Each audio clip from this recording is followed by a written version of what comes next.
Ouais, les amis, c'est Black Snake Fire. On se retrouve aujourd'hui avec une nouvelle vidéo d'horreur. Cette fois, comme j'ai dit dans la précédente, c'est que maintenant, en fait, il y aura un peu plus de gore et autres dans mes histoires, en sachant que c'était aussi une histoire que j'avais écrite, que je m'étais inspiré, pas de quelque chose qui existe, d'un film ou autre, mais voilà, je me suis inspiré d'une histoire assez glauque en soi. Une fois de plus, n'hésitez pas encore à vous abonner, et puis voilà. Et j'essaierai d'en faire d'autres parce que j'avais fait plusieurs histoires comme ça, ou bon, enfin bref, vous avez compris le truc, donc voilà. Et là, cette histoire, je l'avais nommée Les 9 âmes. Pourquoi? Vous allez comprendre. C'est assez glauque, c'est-à-dire assez trash, si vous voulez être un peu plus, si je suis un peu plus précis. Ça va être assez trash, donc voilà. Alors, c'est en fait l'histoire d'un petit garçon qui, on va l'appeler Dan, ou Dean plutôt. Parce que, donc Dean a pratiquement 9-10 ans, voilà, tout cassé, et il vit seul avec sa mère. Et un soir, sa mère laisse Dean regarder la télé, voilà, c'est le week-end, elle le laisse profiter de regarder la télé jusqu'à 11 heures du soir à peu près, donc voilà. Elle va se coucher, et là, en fait, ce qui se passe à ce moment-là, c'est que, bon, enfin, en fait, sa mère, Maria, se sent pas très bien. Donc, elle va se coucher, puis elle commence à rentrer dans sa chambre et elle sent un gros malaise. Un gros malaise dans la chambre. C'est-à-dire, une, une, elle sent qu'il y a quelque chose de bizarre qui est, qui est en train de se passer, en fait. La, l'ambiance dans la chambre est vraiment plus ou moins morbide. Et donc, elle commence à se mettre au lit et elle sent son lit bouger. Donc, vraiment bouger dans le sens comme si. En fait, elle se demande si c'est pas un tremblement de terre ou quelque chose comme ça. Et en fait, non, pas du tout. Le lit est littéralement en train de bouger, de tanguer, quoi, comme un bateau. Tac, tac, sur les côtés. Tac, tac, ouais, ouais, ça commence à vraiment. Et en fait, bon, elle essaye de se rassurer que c'est un tremblement de terre et que ça va passer. Et là, elle allume sa petite lumière sur sa table de chevet et elle voit avec effroi que les murs sont en train de se rétrécir, c'est-à-dire de se renfermer sur elle, de bouger, mais vraiment comme si elle allait être clairement compressée dans le lit. Ce qui arriva.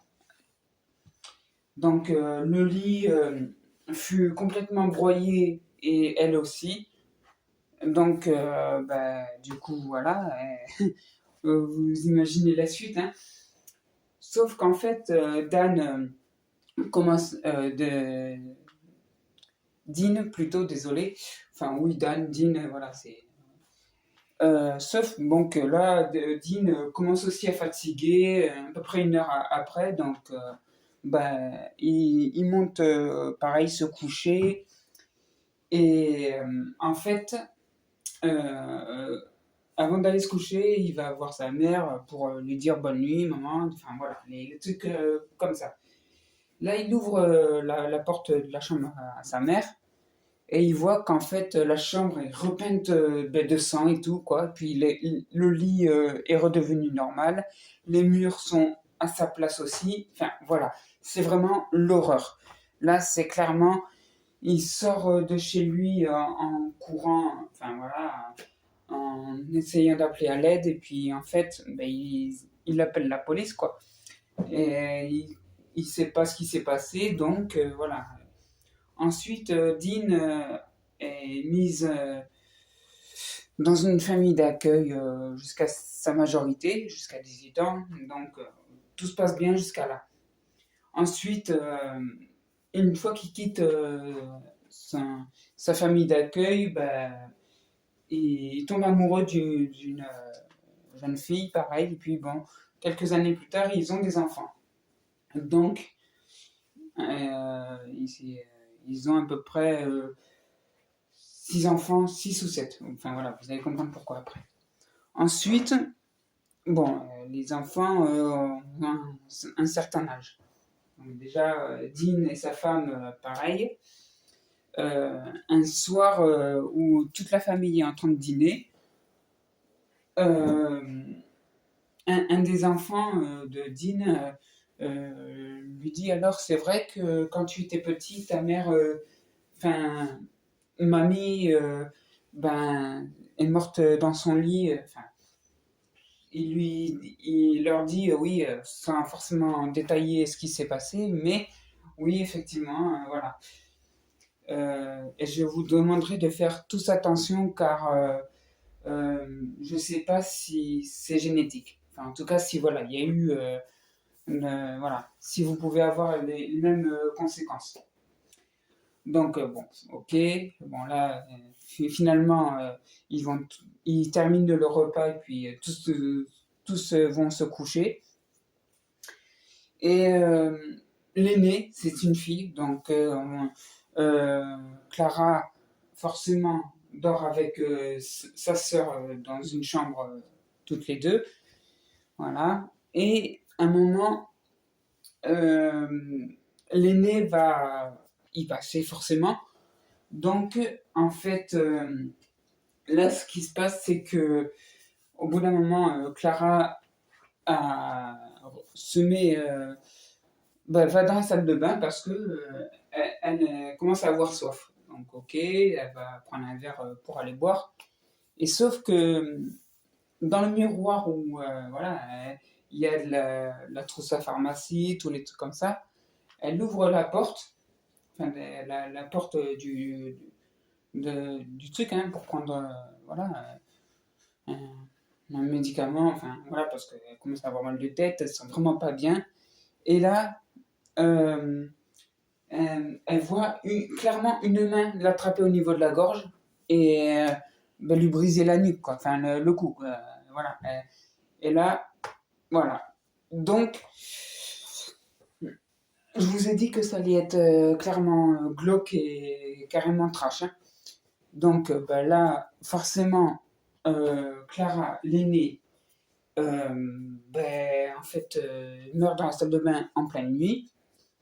Ensuite, le lendemain matin, ben forcément, sa sœur Noémie, qui, elle, arrive et ben, forcément voit l'horreur que... Voilà.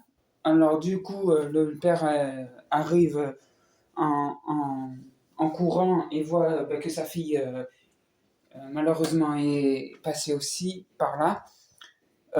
Il met sa femme et ses autres enfants du coup dehors, enfin, dans le jardin, quoi, pour éviter de voir ça.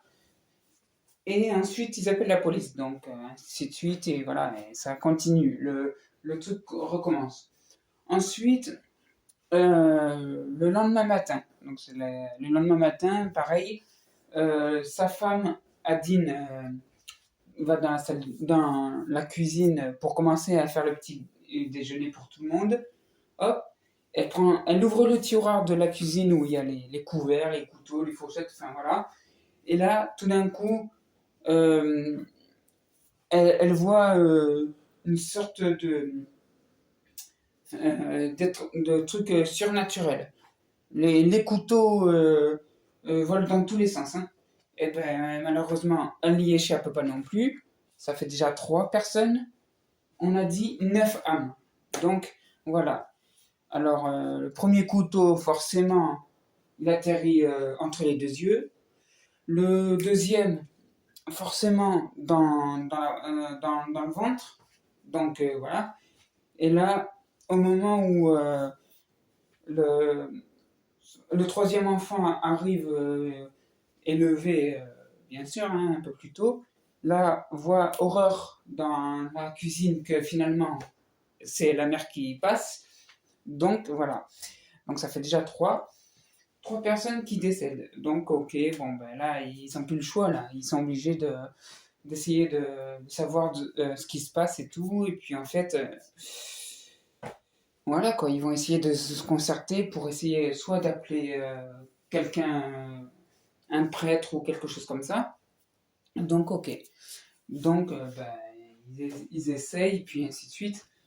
Et là, dans le jour même, l'après-midi, pareil, ben, les enfants, pour essayer de ne pas y penser, bon, vont dans leur piscine dans le jardin, donc ils s'amusent et tout. Mais sauf que ben, il y en a déjà deux qui finissent par être noyés, mais d'une certaine façon, euh, enfin, les deux enfants qui sont justement dans la piscine euh, sont littéralement attrapés avec la main qui sortait justement de la salle de bain, les attrape discrètement par les pieds dans la piscine et les fait clairement noyer les deux.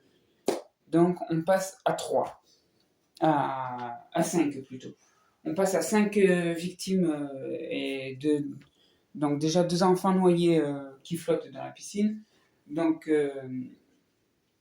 voilà, ben, la troisième qui était au bord de la piscine en train de bronzer, forcément, elle essaye de voir si tout va bien, mais finalement, voilà quoi. Elle les voit, puis elle crie quoi, ah, comme ça. Enfin voilà, vous avez vu enfin, vous connaissez le truc. Donc finalement, ben, là, ils se retrouvent, hein, le père, puis encore. Donc voilà, ils sont déjà à 5 et ils se retrouvent plus qu'à 3, le père et deux autres enfants. Donc voilà. Après, bon, le père essaye enfin, il sait plus comment faire quoi. Vraiment, il voit tous ces morts qui commencent à s'entasser, on va dire, et franchement, ben, il sait plus quoi. Il commence à, à se demander si c'est pas une malédiction qu'il a eue et que ses enfants et sa femme aussi. Donc, est-ce que ça joue aussi sur la famille? Enfin voilà. Et du coup, donc ben, finalement, vu qu'il y a eu la mère, la femme, ils sont déjà 5. Donc il y a les 9 âmes, donc il en manque à peu près 4. Donc voilà, il reste Dean et puis 3 autres enfants. Et sauf qu'en fait, euh, Mathieu, un des enfants qui reste sur les 3, plus ceux Dean, hein, donc ils sont encore 4. Et Mathieu essaye de justement savoir d'où ça vient.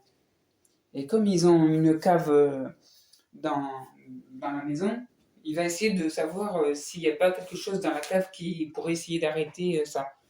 Donc savoir s'il n'y avait pas quelque chose quand Dean était enfant qu'il aurait pu cacher ou qu'il aurait eu peur et qu'il aurait caché plutôt dans la cave. Donc ben, là, il y va tranquillement, voilà, il va essayer de chercher. Et là, en fait, il trouve un livre ben, qu'effectivement Dean avait caché parce que ben, voilà, il a dû tomber sur un livre comme ça par hasard et puis il ne savait pas trop ce que c'était et surtout quoi en faire. Donc en fait, là, il regarde le livre, enfin, c'est vraiment des choses étranges quoi. Un peu le genre de la sorcellerie noire, très très noire et vraiment, voilà. Donc là, bah, il essaye de regarder sur Internet, savoir si c'est vraiment quelque chose qui vient de ce livre et tout. Effectivement, Mathieu, un des fils de Dean, quoi, finit par comprendre qu'en fait, c'est le livre qui, soi-disant, en fait, serait là depuis que Dean est enfant. Et sur le coup, ben, en fait, ce qui se passe, c'est que quand Dean, enfin, Pas Dean, désolé. Quand Mathieu essaye d'arracher une page, euh, en fait, il entend une voix qui lui dit de tuer au moins 3 personnes. Donc, ok. Mais sans que, voilà, sans qu'il soit. Sans que les autres personnes soient au courant. Donc voilà, en fait, il est manipulé, quoi. Voilà, il est manipulé, mais voilà, il ne sait pas ce qu'il va faire. Donc voilà, donc du coup, le soir arrive, là, ils sont en train de dîner à 4, du coup, finalement, et ils vont se coucher. Ok, Mathieu attend le bon moment pour aller dans la cuisine, prendre un couteau de boucher. Et dans ce cas, en fait, vu que son père est dans sa chambre, vous imaginez bien que Dean dort. Et là, euh, Mathieu arrive discrètement dans la chambre de son père. Et en fait, lui plante le couteau de boucher dans le dos. Donc voilà, et puis lui tranche la tête. Donc voilà. Allez, on passe à 6. Encore 3. Et du coup, Mathieu, qu'est-ce qu'il fait? Il se coupe aussi la tête. Donc j'imagine qu'il reste plus que les deux. Donc on passe à 7. Et les deux derniers, en fait, ils entendent eux aussi les voix.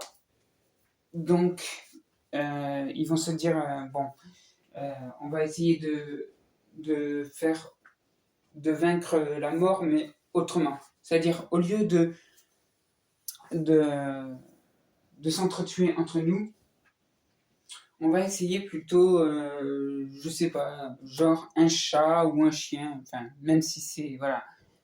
S'ils aiment bien les animaux, malheureusement, voilà, ils vont essayer de trouver un petit chat ou quelque chose pour éviter que ça soit eux qui soient les derniers survivants, on va dire. Donc finalement, là, ils vont chez la voisine en pleine nuit, hop, et puis là, en fait, ils assassinent la voisine, hop, pareil. Donc la voisine, voilà. Et sauf qu'en fait, un petit bébé de à peine 6 mois entend les cris de la femme, quoi. Donc forcément, on passe à 8.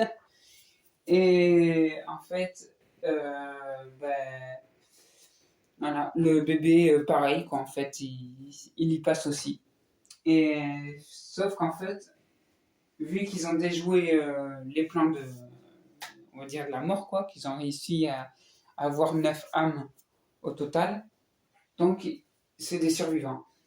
Ensuite, ils appellent la police et puis, finalement, vu qu'ils ont encore, euh, c'est les deux derniers enfants en fait qui restent, donc ils appellent la police et puis ils expliquent en fait l'histoire. Ils sont convoqués, enfin, ainsi de suite, voilà, ils expliquent vraiment ce qui s'est passé. Et c'est les deux survivants, les deux enfants de 7 et 8 ans qui arrivent à survivre. Donc, ils expliquent en fait vraiment ce qui s'est passé, comment tout le monde est mort, et comment il y en a un des deux qui entendait des voix et qui, au lieu de. Donc, vu qu'ils ne peuvent pas aller en prison, mais bon, au moins ils seront surveillés, en tout cas par une famille d'accueil, voilà, qui va les recueillir. Et en fait, quand ils vont atteindre leur maturité, on va dire, à 18 ans, en fait, le cycle va recommencer, quoi, plus tard. Donc, voilà, c'était BSF. Dites-moi ce que vous en avez pensé de cette vidéo, enfin de cette histoire assez trash, parce que franchement, il y a eu des scènes, on va dire, enfin voilà.